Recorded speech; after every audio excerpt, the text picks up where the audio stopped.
अस्सलाम वालेकुम दोस्तों। आज का लतीफ़ा। एक पठान जब भी अपने दफ्तर जाने लगता तो उसकी बीवी उसे कुछ ना कुछ याद दिला देती कि आज आप गाड़ी की चाबी भूल गए हैं, आज आपने अपनी घड़ी नहीं पहनी और आज तो आपने हद ही कर दी, बनियान के ऊपर शर्ट तो पहन लो, वगैरह वगैरह।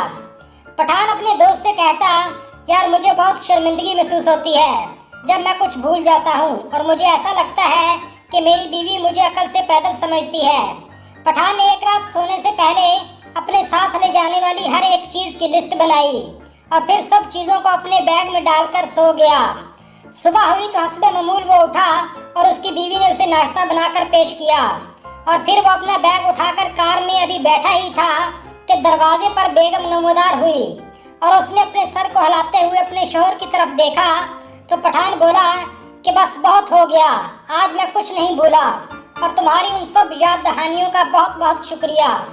बेगम ने हंसते हुए बोला कि चलो खान साहब वो तो ठीक है, लेकिन अब वापस आकर दोबारा से सो जाओ क्योंकि आज इतवार है।